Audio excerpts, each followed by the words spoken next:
Welcome to my podcast, and welcome back to those who have been listening. This is the Not That Pauly D Show. It's a debated name by my girlfriend. She doesn't like it, but she'll have to deal with it. So, comedy podcast, on the website that hosts my podcast, I peaked at the number 19 comedy podcast, and I had a little bit of a hiatus. I did an episode under a week ago, and I have plummeted. Apparently, the demand that having a podcast in the top 25, to keep it there, I need to keep making episodes. But I enjoy this, and I want to do that, so here I am. Episode number 3. I do want to take a quick second and thank a couple of people. Last episode I talked about the 47-cent donation I got, and I missed the plug that I needed to give. So that plug was for another podcast, and it's sassybrunette.com. And then I had another donation since, and I got a nice donation from a friend, Chris, so I wanted to thank him, and he sent me a note telling me to go buy a coffee and a bagel with butter. And if you heard the first episode, you'll know what he's talking about. If not, go back and check it out. It's a good one. So, a lot's been going on in the world. A lot's been going on recently, especially with politics. And I've been thinking about talking about politics on my podcast. But at the same time, I've been thinking about this podcast as maybe like a first date, or maybe an opportunity to meet someone that you've not met before, and you want to be careful not to offend, and I'm in that boat, right? I want to make sure that I have a lot of listeners, and I think the two things they always tell you to not talk about are politics and religion. And I tend to agree with that, but at the same time, lots of debates. The election is only a couple of weeks away, and I did just want to do a quick little minute on politics. And I've been watching the debates. I'm an undecided voter, I suppose, still at this point. I'm probably leaning in one way, but for the sake of not offending or driving away audience, I won't tell you which way. But I just got to say that the town hall debate, I was excited for it because I thought it was a cool idea to have, undecided voters ask questions of the candidates, and they got to answer them. And as I understood, these questions were vetted and they were randomly selected by Gallup, and it was shocking how bad the questions were. It really was shocking. And, if the first question kicked off with this year's the plumber guy, Joe the plumber, or whatever his name was, and the kid's name was Jeremy, and he asked a question about his education loans, and his parents are concerned that he's not going to have a job because everyone's telling him the economy is in the dumps, and it's tough to get a job right out of college, which, we've all heard that. And it was funny because then Romney asked him what his major was, and it was art. So, I know at least a few listeners of mine that are family that have similar majors, and we've always told them to get a backup plan, so I found that funny myself. But, the questions just got worse and worse and worse, and I think it all culminated with the last guy who asked a question. I forget his name, Michael something, and he said to Obama that he voted for him in the last election, but since he's lost confidence in him. And his question was something to the effect of, tell me why I should vote for you because my stuff is still expensive. And that was it. His stuff is still expensive. So apparently, I missed it, but apparently in the last campaign, Obama promised that things would be less expensive, and he hasn't followed through because Michael's stuff is still expensive. Yeah. I was discussing the debate and politics a little bit with a coworker, and he had told me that he read something that he found kind of funny, and I actually thought it was pretty funny myself too. And he had said, and this is a little bit off the wall, so bear with me, but he had said that imagine an alien came down to the planet and they landed the day of the debate. And they landed in the debate hall, and, they're right there in Long Island, and what a terrible place for an alien to land. But anyway, in Long Island at the debate, and they see the debate going on, and they see the two candidates arguing about pensions and all of the other ridiculous things that they argued about last week. And that alien says, "Is this how you choose your leader? I'm out of here." And I thought that was kind of funny because it is pretty ridiculous from the outside looking in that these two grown men just get up and argue. And I think that the presidential debate was pretty civil, whereas the vice presidential debate I thought was infantile at best, with the laughing and all the back and forth nature that there was. But it really is pretty bizarre how we go through this, and it's bizarre how it's it's gotten to this, I guess. It is a little bit broken in my eyes in a couple of different areas, and not just in the debate and the selection process, but I think that there's a lot of things that we could work to get better at. But at the same time, I was talking to another coworker. He'd mentioned, but isn't it nice that, Romney can get up there and just call out Obama? He can stand in front of the world and tell the president what he didn't do well or what he thinks he didn't do well with no consequence. And I really appreciate that too. I think that is nice. It's a part of living in this country that we live in, and you can say whatever you want, and I'm not going to, as not to offend, but if I chose to, I could lambast Obama on my podcast. Granted, not all that highly listened to yet, but still, if I wanted to, I could with no consequence. So it is nice. It's just been interesting, and obviously the world and myself now paying a little bit closer attention to politics now that it's that time of year, I guess. But it's interesting. I guess I'm anxious to see what happens on November 6th, but we'll see. Who knows? In my opinion, nothing's going to change anyway. So, at the same time, I was at lunch, actually, when I had that conversation with one of my coworkers, and we, I work on South Beach, and I was sitting at lunch, and if you've ever been to South Beach, it's a really great area, great weather, and all the restaurants have outdoor seating, or at least most of the restaurants, and there's great people watching. It's some of the best, and anytime I have visitors or friends in town, it's a highlight of the trip is just to go to South Beach, somewhere on South Beach, and sit and just watch people. You could be on the beach, you could be just walking around, wherever it is. So anyway, we're out to lunch, and nothing unusual. And all of a sudden, all of the girls that were around us started freaking out. And I mean totally going nuts, like the Beatles were in town, 40 years ago. And started running to the windows, and we were sitting inside, and they started running to the windows, and other people that were outside got up off of their tables, and they were running to the corner, and all of a sudden a camera crew appeared, and Kourtney Kardashian was standing there. Now, to me, that's not terribly exciting at all. However, to these girls, it was very, very exciting. And, I texted my girlfriend, and she was upset that I didn't take a picture of her. I don't know. We could just Google a picture of her, and I could show her what she looks like. Not like we watch her on TV or anything incessantly. That TV show is just them texting for an hour, but that's, again, my opinion. But they went nuts. They absolutely lost their minds. And I was thinking about myself, and is there someone maybe that I could see myself reacting in that way.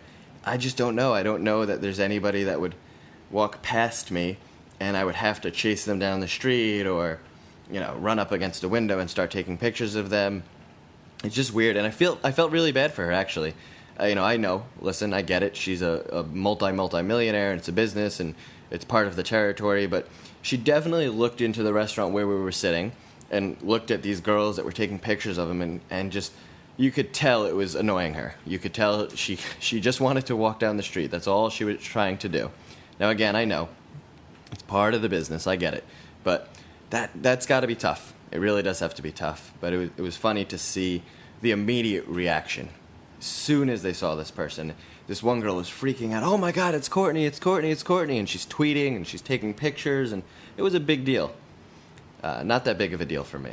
But I guess that's also what happens in South Beach and, working in that type of area, living in that type of area, really. We were on the beach today, actually, my girlfriend and I, and nice day. It's October 20th. It was 86 degrees and sunny on the beach, and I know that's shocking for some of you, but it was great. It was really nice, actually, and we sat out and, just nice day at the beach, read some books, listened to some music. I actually listened to another podcast, and, nothing out of the unusual, but there was one thing that kind of caught my eye, and it happens all the time at the beach. And especially now that I've lived near a beach for 2 years, I've gone to the beach a lot. It's something that I see constantly, and I just don't understand why people do it. So the beach is typically crowded, and people are drinking beer and eating lunch, and it's a nice day. You spend the whole day, you just sit there and eat, and you can drink beer or whatever it is. But people always feel the need to throw their crumbs or their leftovers, or even they'll bring food to throw at the birds. I don't get it. They know what happens. Everybody knows what happens. When you give food to birds, more birds show up and they don't go away. Birds are disgusting. They're disgusting. They're like rats with wings, especially seagulls or whatever they are. They're pigeons and all sorts of awful birds that I don't want near me. You know what could happen if a bird flies over you. I don't want that either. That's happened too. And it's just, don't feed the birds. There's a place to feed birds. It's called the zoo, not the beach, right? You want to go see birds? I'm sure there are birds at the zoo. There are plenty of zoos in Miami. Go feed the birds at the zoo. Or go to a pond somewhere and feed the birds. Feed the ducks. Don't feed the birds at the beach. There's too many people that are too close together. It's hot. There's food around. You don't want birds. It's like inviting bugs. That's what it would be like. It would be like if you were at someone's apartment and you saw bugs and you started just giving them, sugar or whatever bugs like that would draw them in. Why would you invite those types of animals to you? It's disgusting. I hate it. It's the worst. So that, of course, happened. And I have to assume it's tourists who don't come to the beach frequently, and that's just what they do. They come to the beach to mess with me. But it's weird living in an area that's a vacation spot because it's something I just see constantly. But other than that, the beach was nice. It was a nice temperature of the water. It was a little cool. And one of the coolest things about going to the beach now is this girl that started working with us maybe a year ago now at this point. Nice girl. She had recommended to me this awesome product. One of the I guess first world problems, as Twitter would call it, that I have when I go to the beach is whenever you bring those water bottles, those plastic ones or the metal ones or whatever, your water immediately, if you have ice inside, it melts, or your water gets hot and the bottle sweats and then sand sticks to it, and it's just not pleasant. Sand isn't pleasant either, but going to the beaches. But anyway, so there's this great product, and I'm going to plug it. I'm not getting anything from this. I Googled to see if I could, and I couldn't. But Hydro Flask, I think it's just hydroflask.com, is this really cool water bottle, and it's aluminum, and it's got some sort of coated texture to the outside, and it keeps cold beverages cold for 24 hours. And I've tested it. My girlfriend's tested it. This girl, when she started working with us, she told a lot of people about it, and it's kind of become a phenomenon where I work, and everybody buys one now, and it's awesome. It's the best. And it's a little bit more expensive than the traditional ones, but it really is great, so check it out. Well, I'm plugging just real quick. NotThatPaulyD.com is my website. That's where you can find me. All the links to my Facebook are on there, my Twitter, everything is on there. The other piece about that, though, is that if you want to be emailed when I post a new episode, you have to subscribe at NotThatPaulyD.com. When you subscribe via iTunes, which is great, you can also do that, it won't notify you when there's a new episode. You have to go into iTunes and check. And up until this point, I haven't come up with a regular cadence of when I want to do these episodes. I'm kind of just winging it. So, you'd have to go ahead and check iTunes. So just notthatpaulyd.com, and you can click subscribe.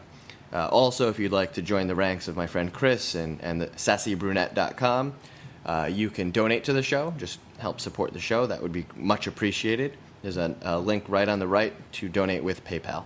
So I would appreciate that. Thank you. I love this time of year. Like I said, October 20th, and down here there's no seasons. There's no seasons in Miami. I've been living here for 2 years, and there's just no seasons. It's always 80, 85, and there's a week in December, January where it gets into the 60s, and then that's it, and it's done. But I've always liked fall, and I went to school in Western New York where the leaves were changing, and it was really popular for people to come up and look, and we don't have that down here. What we do still have, though, is Halloween, right? And we have all of those things, too. And Halloween's also been one of those weird things for me. I'm actually looking at 2 pumpkins that I carved last weekend with my girlfriend, and we carved them. We were excited. We live in an apartment, right? So they're not outside, and now they're just sitting there. I don't know where that whole pumpkin thing came from and carving faces into the pumpkins, but we did it, and now I'm staring at them. And we went out and bought costumes, and we won't use them for anything because really, where are we going to go with costumes? But we did it. But there's one other thing that comes with this month, and it seems to be more and more popular these days. And there's TV shows about it, there's video games about it, but the trend, it's like a hipster thing now, is zombies. I don't know where this came from. Zombies have been around for a long time in pop culture and have always been in horror movies, but zombies are like this really cool thing now. And like I said, that The Walking Dead show, I've never watched it, but it's apparently all the rage. I see it all over Facebook. I guess it premiered the other night. But zombies, it's the big thing. So I've wanted to run a 5K or a half marathon. I'm weird like that. I think it's a stat thing, like I mentioned last time. I just like to have the stats of how fast I can run and so on and so forth. But I've wanted to do a 5K, and I've been trying to get my girlfriend to do it, and there's always Groupons for them. And the other day, one came up, and it was a zombie 5K. So I don't know. I've never heard of this before until I saw the Groupon. But essentially, the idea is it's like one of those mud runs. Those are getting really popular too, and it's a 5K. And I think that there may be some obstacles, but the idea is that there's zombies that are chasing you. And it's at the end of October, right? So it's right in line with Halloween, and it's a nice little themed 5K, but zombies are chasing you. I'm really excited to see how this works out, and I'll definitely talk about it more. But, in the pictures, it looks kind of weird. And in fact, when I registered, it asked me, I had a choice. I could be a survivor or I could be a zombie. So I guess it's just going to be regular people, too. When I first heard about it, I thought it would be like actors, like on those haunted hayrides or haunted houses. But I don't know, zombie 5K. So I will be doing that, and Lindsay will be doing that as well. I suspect I will be dragging her along, but we'll see. Who knows? So that's next week. October is also a time of year where my favorite sport starts. NHL. So I'm a big hockey fan. I'm a big New Jersey Devils fan. And unfortunately, there's been a lot of BS going back and forth. And there's been a lockout, if you haven't heard. And unfortunately, it's not really getting the press attention that it probably deserves. But I'm convinced the NHL is allergic to success. Because every time they peak, every time they do well, last season was probably the most popular season for regular hockey fans. The casual fans, if you will, were definitely tuned in, especially around the playoffs. They were on NBC last year. The Devils made it all the way to the Stanley Cup Finals. It was a great year for hockey, in my opinion, even if you don't like the Devils or the Kings. Great year for hockey. This year, lockout. So there's been a lot of negotiations going back and forth, and just yesterday they announced that they've canceled all games up until November 1st. November 1st. So the season was supposed to start October 11th, and Gary Bettman, who is the commissioner of the NHL, is still convinced that they'll be able to come to agreement and they'll be able to play all of the games this season. I think that's not going to happen. I don't think that's going to happen, and that sucks. I really enjoy hockey, and I miss having it around. This is the time of year where hockey comes back. We got hockey, we've got football, baseball's ending. Baseball's the worst, so that ending is great. Basketball's coming back. I'm not a big basketball fan, but the Heat won last year, so it's really popular in the Miami area. But no hockey. Hockey is delayed, at the very least, until November 1st. I don't know if it's going to happen in November, but I hope it does. So, October's wrapping up, November, we got Thanksgiving and all the other stuff, but the one thing that I really like about November, I'm doing a break on months, aren't I? But that's okay. November is also a new trendy thing. It's Movember with an M, right? Which means you're supposed to grow a mustache in November to help support men's health causes, most namely prostate cancer, I think is a big one. And you can update your pictures, and you can take pictures of your mustache, and people can vote on them and like them and all sorts of things. I've also heard it called No Shave November, and a lot of different organizations kind of are a little bit more lax around November and allow for more off-the-wall facial hair if they don't traditionally. I, however, cannot participate in this. I am not able to participate. And it has nothing to do with work. It has nothing to do with my girlfriend. It has nothing to do with any sort of rules or decisions that other people are making. It has to do with the fact that I have a bizarre inability to grow any facial hair. And I legitimately mean any facial hair. When I don't shave for, let's say, a week, I just look dirty. It's terrible. I've tried this. Every time I go on vacation, I try it because I'm like, all right, I don't care if I look dirty when I'm on vacation, whatever, I'm not at work. Nothing. I just look dirty. Do you guys remember the movie Napoleon Dynamite? And there was that kid Pedro. And Pedro was he got a lot of, he was popular, I guess, because he was the only kid that could grow a mustache in school.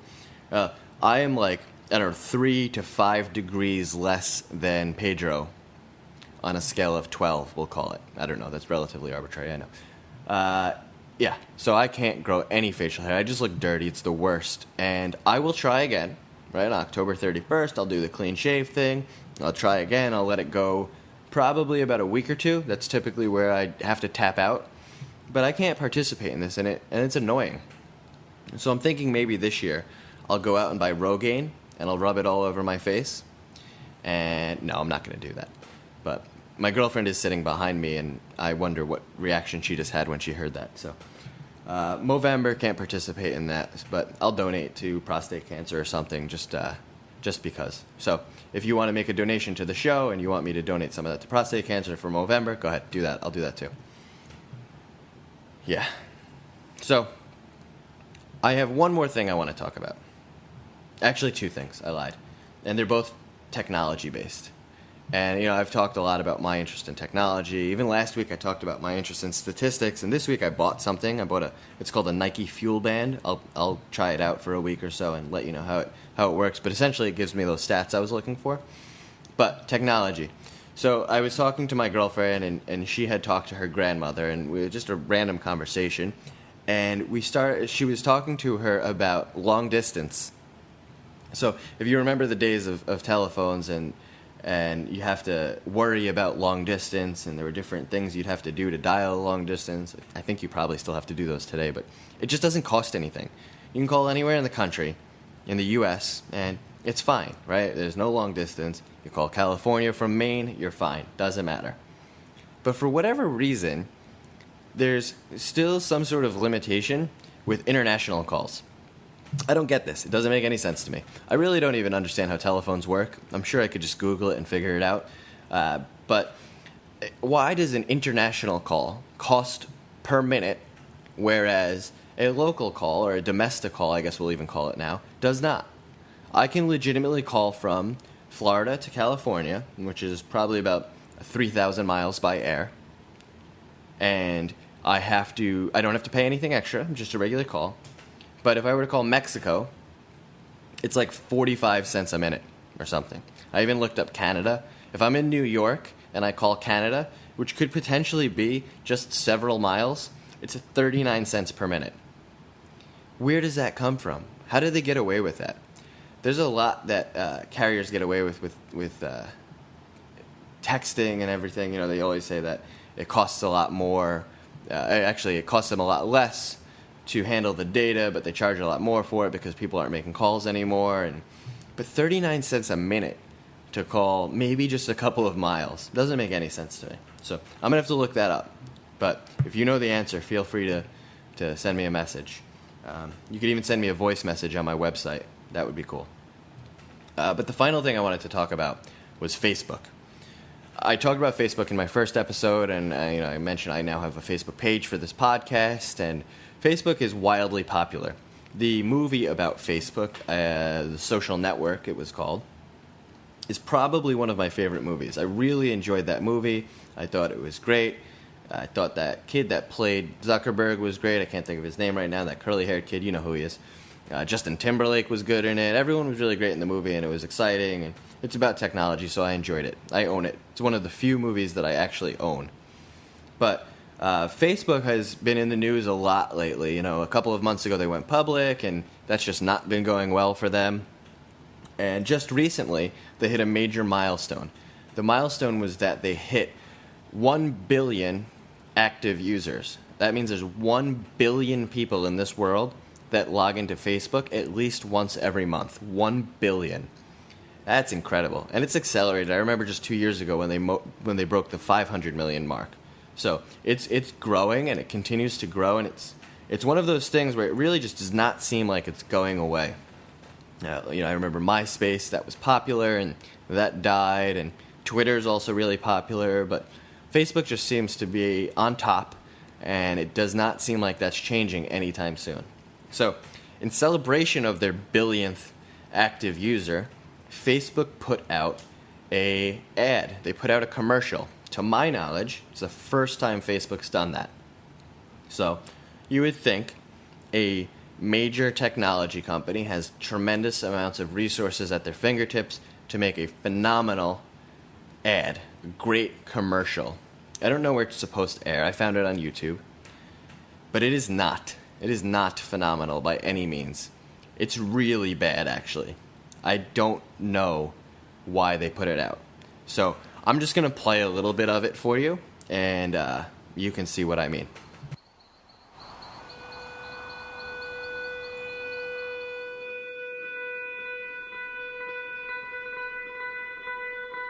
Chairs. Chairs are made so that people can sit down and take a break. Anyone can sit on a chair, and if the chair is large enough, they can sit down together and tell jokes, or make up stories, or just listen. Chairs are for people, and that is why chairs are like Facebook. So that's only the first 30 seconds of the ad. The ad actually goes on for another minute or so, and we'll get there, don't worry. But chairs. Chairs is their big idea, that Facebook is like chairs, because people use chairs, and people can sit in chairs together and share things. Now, there is a visual aspect of this ad that I obviously can't share with you through this medium, but you can look it up on YouTube, just search Facebook commercial. It doesn't make it any better. They could have chosen anything. I don't know why they chose chairs, and I'm not sure it really makes all that much sense. But I at the same time, I'm okay. I'm okay with the idea of chairs. I really am. And the only reason I'm okay with the idea of chairs is because I've seen the rest of the commercial. I've heard the rest of this ad, and you're about to as well. So after you hear the rest, chairs, and the idea of chairs being like Facebook, doesn't seem so bad. So here's the rest of the ad, and let's see what you think about the rest of it. Doorbells, airplanes, bridges. These are things people use to get together, so they can open up and connect about ideas and music and other things that people share. So doorbells, airplanes, and bridges. Okay, now that you've heard chairs, and you heard their explanation for chairs, doorbells, airplanes, and bridges. They're things that bring people together. I don't know. I've taken a lot of standardized tests, SAT and all of that. I'm gonna brag for a second. I'm actually a member of Mensa, and that required a test, a standardized test, and it was a lot of this type of stuff, right? Show me a picture of 3 different items, and I had to figure out how they were related. So if I saw doorbells, airplanes, and bridges, I'm not sure I would have come up with things that bring people together. And I definitely would not have come up with Facebook. That's just me. I'm not the ad company, but it gets better. So let's continue. Dance floors, basketball, a great nation. A great nation is something people build so they can have a place where they belong. All right, so chairs. We got the explanation, and I'm getting more and more comfortable with it. Doorbells, airplanes, bridges. Not sure I'm sold on that one yet, but at least they told us those are 3 things that bring people together. Then they jump to the 3 best, I think, so far. And just in case, I'll remind you. Dance floor, basketball, a great nation. They didn't explain dance floor. They didn't explain basketball. But they did tell us a great nation is something people build so they can have a place where they belong. I don't know. This is a weird one for me. Now, if you saw the commercial, the a great nation part is this generic crowd in a generic town square waving generic flags because it's such a great nation. And then it's an immediate cut to people climbing a tree, because that's what you do in a great nation. And because a great nation is a place where people belong and you climb trees, you should use Facebook. Now, if you don't understand that, I think you just, it's a little bit above you. I think that's the problem. And maybe I fall into that group as well. But it gets better. And this is the last one, I swear. It does get better. They have a final analogy they would like to make to compare something to Facebook. And let's listen. The universe. It is vast and dark and makes us wonder if we are alone. So maybe the reason we make all of these things is to remind ourselves that we are not. That's right, folks. Facebook is like the universe. Specifically because it is vast and dark. And there may be people out there we don't know about. So maybe that's why we make these things. I can tell you that the reason I post on Facebook is not because I think there are aliens that today or maybe someday will enjoy the content that I am sharing. That was probably one of the worst put together ads I've ever seen or in this format heard. And I am disappointed by Facebook. Chairs, doorbells, airplanes, bridges, dance floor, basketball, a great nation, and the universe. If ever you are taking a standardized test and you see those or any combination thereof, remember, the answer is Facebook. That's all I've got for you this time. I'm sure I'll have a new episode sooner than I did this time around because I need to stay high up in the ranks as I appreciate the statistics. Please remember to subscribe both on iTunes and at notthatpaulyd.com to make sure you get an email notification when I publish a new episode. You can leave me a voice message there. There's a little blue button that you can click send a voice message, and through that I'll play it on the air and we can talk about it. You can ask me a question, or if you want, you can even call me. And I'm going to give my number out over the air right now. And that number is 708-8-PAULY-D. It's 708-872-8593. Leave me a voice message. That's it for this time, guys. Thanks for tuning in, and I will talk to you next time.